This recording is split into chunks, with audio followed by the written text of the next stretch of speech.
Muy buenas, amigos. Hoy voy a explicar sobre la fotosíntesis. ¿Qué es la fotosíntesis? Es un proceso anabólico que ocurre de día, es por eso que se le dice discontinuo.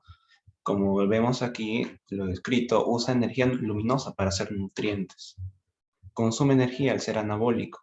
Entonces, por lo tanto, podemos hablar que es energónico. Lo realizan plantas y cianobacterias. Un ser vivo realiza funciones diversas. En la noche, sus demás actividades, diferentes a la fotosíntesis, siguen. Recordemos que la fotosíntesis solo es de día. Acá podemos tener un esquema general de lo que es la fotosíntesis, donde si bien entre el agua, el CO2 y la radiación solar, sale de la planta oxígeno que va a la atmósfera y también que nosotros lo respiramos, y también sale el azúcar, que es la glucosa. ¿Y cuál es la importancia de este proceso? Absorbe luz, y al absorber luz es importante porque incorpora energía a los ecosistemas, y estos, al ser los productores, activan la fotosíntesis también, o sea, el incorporar energía. Absorbe agua, absorbe CO2, entonces descontamina la atmósfera. Oxigena el medio, también regenera la capa de ozono, como yo lo expliqué, y al producir alimentos aumenta la biomasa. Van de moléculas inorgánicas a orgánicas, y la energía luminosa, energía química.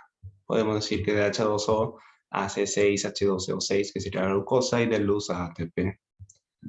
Localización. ¿Dónde ocurre la fotosíntesis? Es importante especificar dónde ocurre. La fotosíntesis ocurre en el órgano llamado hoja, llegando al tejido dentro de la hoja, parénquima, clorofiliano, el clorénquima, luego a la célula clorenquimática en la clorénquima, y más adentro hay el organelo llamado cloroplasto, aquí en estas partes.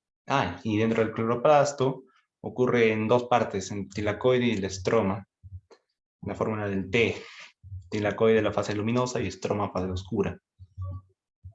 En el tilacoide ocurre en una unidad llamada cuantosomas, y acá podemos ver un dibujo general donde la hoja tiene sus componentes, como ya dije aquí, en el tejido parénquima clorofiliano, la parte del mesófilo, y aquí tenemos a la organela cloroplasto, en los tilacoides de grana y en el estroma.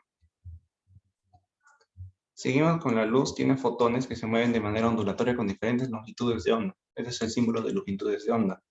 Y las principales serían la clorofila, que sería longitud verde, caroteno, longitud naranja, y licopeno, rojo. La más importante, por así decirlo, de las tres que menciono ahí, sería la clorofila, que sería el principal para la fotosíntesis. La clorofila tiene un anillo tetrapirrólico y una cola de fitol. Y ese anillo tetrapirrólico tiene adentro, bueno, en el centro, tiene magnesio. En el tilacoide hay una membrana donde hay o existen estructuras que procesan la luz, llamados cuantosomas, estas unidades que les expliqué. Acá tenemos una vista de los cuantosomas que estarían en la membrana del tilacoide. Ahí al fondo tenemos la membrana, y podemos tener aquí a los cuantosomas, que sería todo el sistemita, que está formado por los fotosistemas, 2 y 1, 680 y 700 respectivamente, la cadena transportadora de electrones, que serían estos 5 figuras que están por acá, 1, 2, 3, 4, 5, y la partícula F, componente donde se forma el ATP. Y más adelante seremos más específicos en ese proceso, pero mientras ahora lo mostramos. Y ok, vamos a la fase de las fotosíntesis. Iniciamos con las reacciones lumínicas, fase luminosa.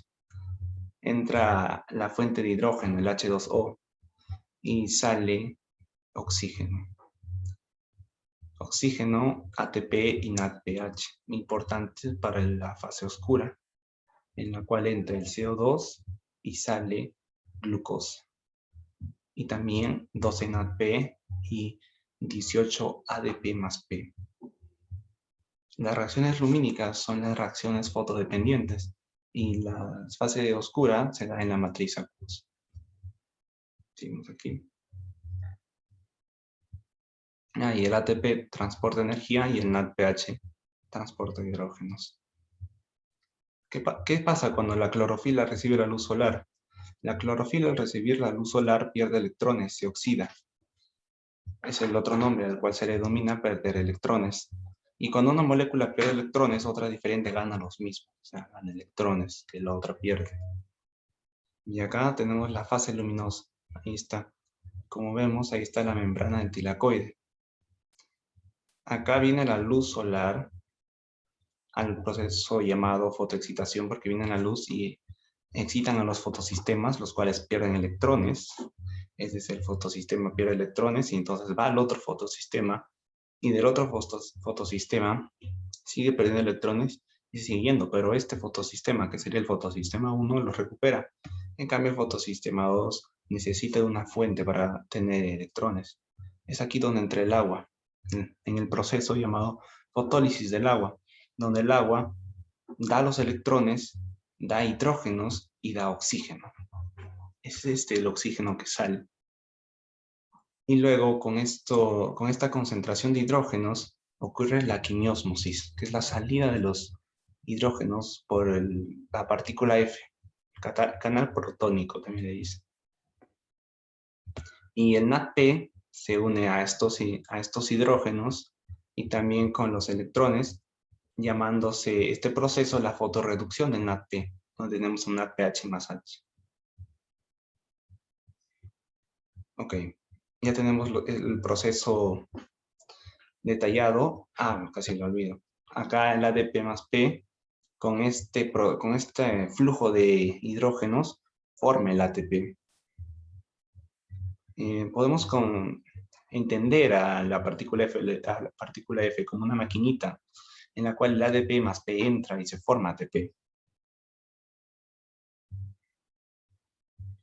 Seguimos con la fase oscura. La fase oscura iniciaría con la carboxilación, donde la ribosa difosfato se une al CO2 mediante la enzima rubisco, formándose una hexosa difosfato. Este hexosa difosfato es inestable, formándose glicerato fosfato. Y ese glicerato fosfato, el ATP le dona fósforo y se convierte en ADP. Y este glicerato fosfato pasaría a ser glicerato difosfato, ya que ya tiene el ATP, una P del ATP.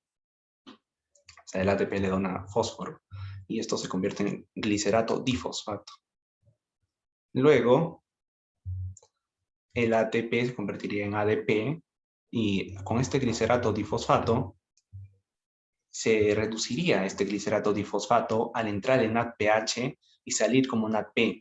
Pierde los H's, pero quien gana los H's a favor sería el glicerato difosfato, convirtiéndolo en gliceraldehído fosfato, ya con los H ganados. Ese gliceraldehído fosfato, al ser 12, serviría para regenerar la ribulosa difosfato y hacer glucosa acá, en esta parte. Glucosa. Primero fructosa y con isomerización pasaría a ser glucosa. Y recordemos que acá solo fija, en una vuelta, por ejemplo, solo fija un C. Y la glucosa tiene C6H12O6, o sea, tiene 6 carbonos.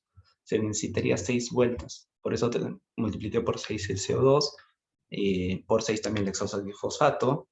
En el caso del glicerato fosfato por 12, porque esta se partiría en 2 al ser inestable. Y necesitaríamos 2 ATPs, 2 ADPs, al ser 12. Y esto también seguiría siendo 12, glicerato difosfato. 12 NADPH, 12 NADP salen. Y serían 12 gliceraldehído fosfato. Y de este gliceraldehído fosfato, 2 con 3 carbonos se irían para la glucosa y el por 10, que sería lo restante, volvería para unirse a la regeneración de la ribulosa difosfato. y con este proceso cerraría la fase oscura. Y esta sería la ecuación general donde 12 hidrógenos más 6 dióxidos de carbono formarían una glucosa, saliendo oxígeno del ambiente y 6 agua o monóxido de hidrógeno. Y con esto cierro mi exposición. Muchas gracias y hasta luego.